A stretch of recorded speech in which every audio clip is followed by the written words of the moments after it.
Buenos días. Como estamos en el curso de la discriminación por el color de la piel en Cuba, retos y oportunidades, como parte de este evento, que es el cuarto evento taller nacional de enseñanza de la biología. Y para este curso, uno de los cursos que vamos a desarrollar en este evento, como aparece en pantalla, es la discriminación por el color de la piel en Cuba, retos y oportunidades. Como profesores del curso estamos la doctora en Ciencias Pedagógicas, Yara Luisa Cárdenas Cepero, la máster en Ciencias, Sara Trinidad y Aunel González, y el doctor en Ciencias Pedagógicas, Eduardo Ribó Guzmán. El estudio del tema de la racialidad en nuestro país tiene una gran significación tanto teórica como práctica, porque contamos con un proyecto social en el que no debe existir ningún tipo de discriminación, como se establece en la Constitución que fue aprobada en el año 2019. Pues contamos con un modelo social que es inclusivo y humanista desde el año 1959, en que triunfó la revolución y cuya esencia fue planteada por Fidel Castro Ruz cuando señaló que la ideología de la revolución cubana es marxiana, es marxista, es leninista y es un sistema de ideas que responde a los intereses más genuinos de los diferentes sujetos sociales de nuestra sociedad, a sus ideales y también a sus aspiraciones. De ahí que el propósito de este intercambio que vamos a desarrollar en esta mañana es realizar un breve análisis de la racialidad en Cuba, cuáles son sus antecedentes históricos, cómo se comporta actualmente este tema en nuestro país, así como las acciones para enfrentar los sentimientos racistas y discriminatorios que aún persisten en la sociedad cubana, pero enfrentarlos desde el orden educativo. El tema resulta polémico en cuanto a su origen, a sus causas y a las consecuencias sobre la nacionalidad. Hoy se convierte en uno de los conflictos de la sociedad cubana, pero se expresa con otros matices y alcance. Las vías por medio de las cuales el cubano asimila este problema difieren en cada una de las etapas de la historia de nuestro país. Difieren también según el contexto social y no se presentan de manera homogénea, sino que dependen en gran medida de la experiencia que haya tenido cada sujeto, de los procesos formativos, de la familia en que se está educando y además del grupo social en que se desarrolla. En el orden educativo intervienen los valores morales, los valores éticos, humanos, las tradiciones, los estereotipos ideológicos, así como el modo de actuación de cada persona. En sentido general, podemos decir que en el actual proceso de perfeccionamiento de la sociedad cubana se define como una de las barreras ideológicas que puede comprometer el desarrollo tanto económico como social de nuestro país. Por eso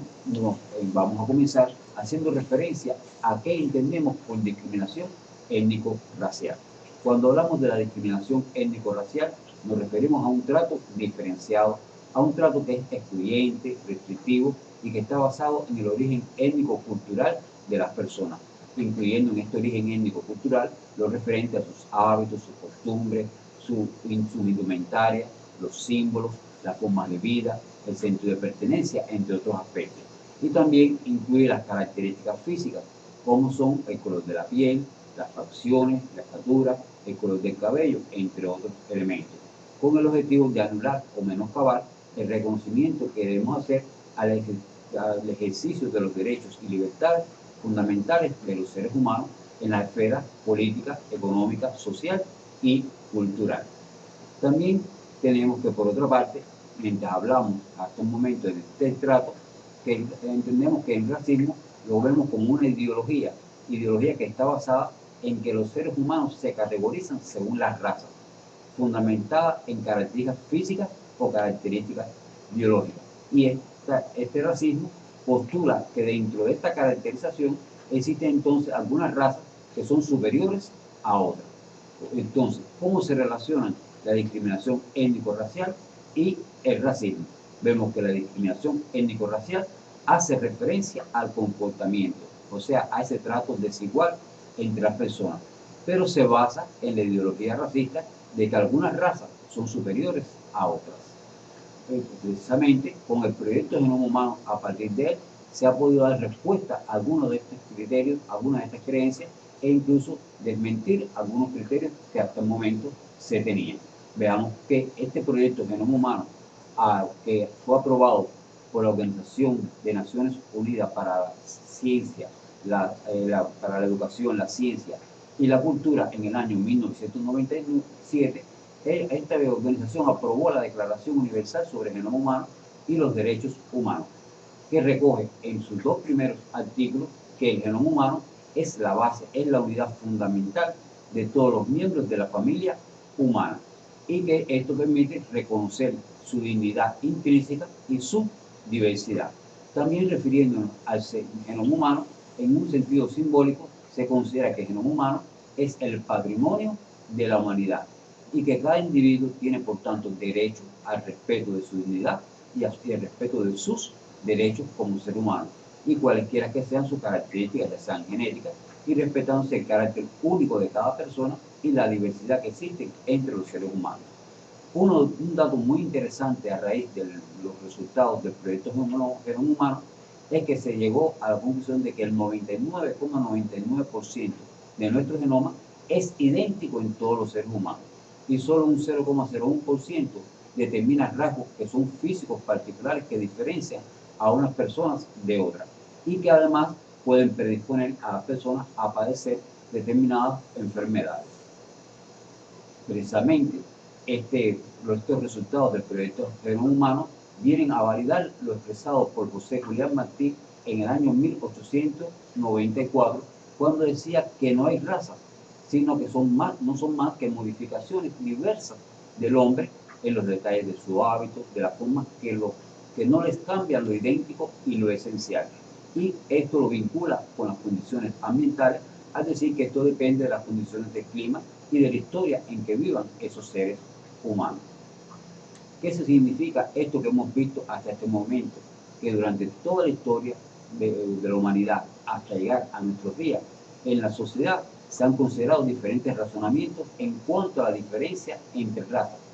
vertiendo si existen o no existen razas y si hay diferencias entre unos seres humanos y otros, siempre con el afán de demostrar que hay una superioridad de unos grupos con respecto a otros grupos y justificar así esos criterios de dominio y de derecho a ejercer esa potestad de dominar unos grupos a los otros. Diversos han sido estos pseudoconceptos, estas inferencias, estas demostraciones, en las que han tenido también su base y han utilizado diferentes fundamentos de la ciencia para justificar esta discriminación racial. Ahora, vemos entonces que la discriminación racial en contra de las personas que tienen la piel de color negro, en los regímenes que aplicaron hasta hace muy poco tiempo el apartheid, en este caso, como sistema social aplicado, por ejemplo, en los Estados Unidos. Apartheid, que consiste en una conformación de una sociedad basada en la segregación racial entre los seres humanos, principalmente de los negros, y justificando que tienen una categoría inferior a los de la raza caucásica. En Sudáfrica también fue aplicado esto. En nuestro país, en este caso por el Centro Nacional de Genética Médica, se ha llevado a cabo el estudio en el año 2015 con respecto a la composición genética de la población cubana. Y este estudio alcanzó el premio de la Academia de Ciencias precisamente en ese año. Ahí tenemos a la doctora Beatriz Macheco, que es la directora del Centro de Genética Médica de nuestro país y además que fue la líder en este estudio que se realizó. ¿Qué importancia tuvo este estudio? Que demostró que desde el punto de vista genético todos los cubanos somos semejantes y todos somos mestizos. Lo que en este caso viene a corroborar lo expresado por José Julián Martí Pérez, que el hombre es más que blanco, es más que mulato, es más que negro. O sea que Martí decía que no, por el color de la piel no debe ser un elemento para discriminar a unos seres humanos con respecto a otros, sino que todos somos iguales y todos podemos contribuir de una forma u otra al bien de la sociedad. Este legado de pensamiento antirracista de José Martí es una tradición histórica en nuestro país, en la que se fundamenta el sentimiento antirracista de la Revolución Cubana, ese sentimiento antirracista y de igualdad que nos nutre a todos los cubanos y que permite llevar adelante las transformaciones radicales que en nuestro país se están estableciendo para, en este caso, contrarrestar ideas que pueden quedar todavía con respecto al racismo y a la discriminación racial a partir del año 1959 hasta la fecha. Muchas gracias por haber participado con nosotros en esta conferencia.